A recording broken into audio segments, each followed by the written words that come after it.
ce film est assez simple, c'est d'abord révéler une histoire qui est complètement oubliée. Vous allez voir le lieu, il n'y a plus aucune trace du camp, il n'y a plus rien. C'était le plus grand camp sénégalais de toute la France. La guerre de 14 n'a pas eu lieu ici, vous le savez certainement, plutôt donc dans le nord de la France. Ici, il n'y a jamais eu de combat. Donc comment des soldats ont pu mourir en masse, puisque 1200 morts, si vous prenez 1200 personnes, ça fait quand même un bon nombre de personnes. Comment ont-ils pu mourir? C'était en pleine santé. C'était un camp qui était surnommé le camp de la misère, parce que les conditions d'hébergement étaient catastrophiques. Et il y a eu dans ce camp une mortalité effroyable. Si on raccorde ça sur une histoire de 1 an, puisque ce camp a duré 1 an, ça fait 3-4 morts par jour. 3-4 jeunes personnes de 18-19 ans qui ne se réveillent pas. Donc il y a quand même une raison, même si les conditions de casernement sont compliquées, on ne meurt pas comme ça. Et l'histoire dans l'histoire, c'est cette histoire de vaccination expérimentale.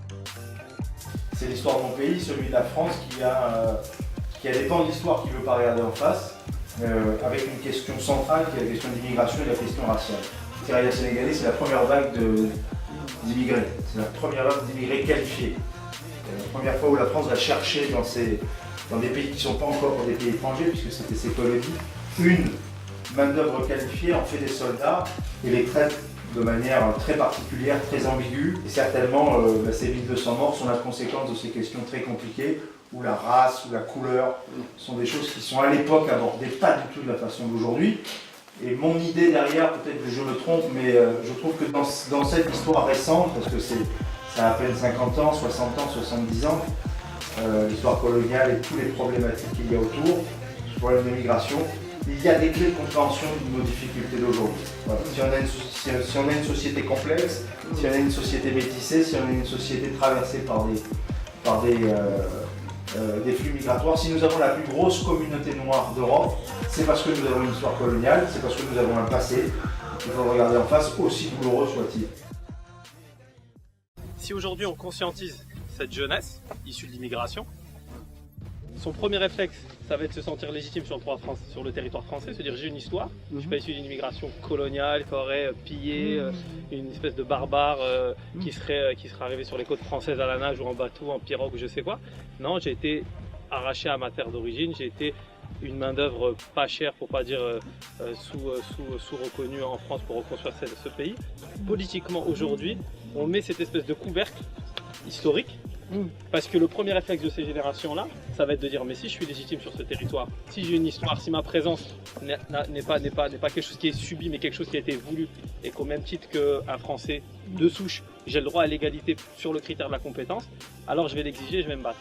Descendants d'immigrés ou de colonisés, quand on est noir, quand on est descendant de deuxième, troisième génération, on a des ressentis en disant bon, vous dites que vous n'êtes pas raciste, mais putain, je sens quand même quelque chose qui picote quand même.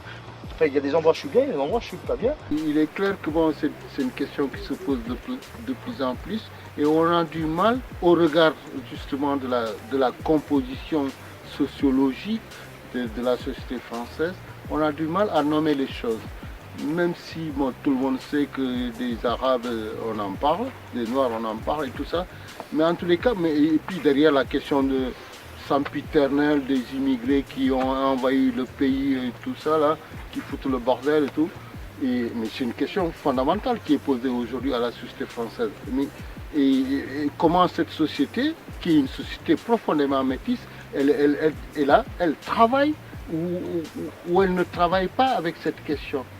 C'est-à-dire comment on peut être noir et être français, comment on peut être arabe ou je sais pas, ou musulman, j'en sais rien, et être français, et comment la société elle est aujourd'hui dans une forme d'incapacité à travailler cette question-là. Voilà, c'est ça. Tout à fait. C'est bon.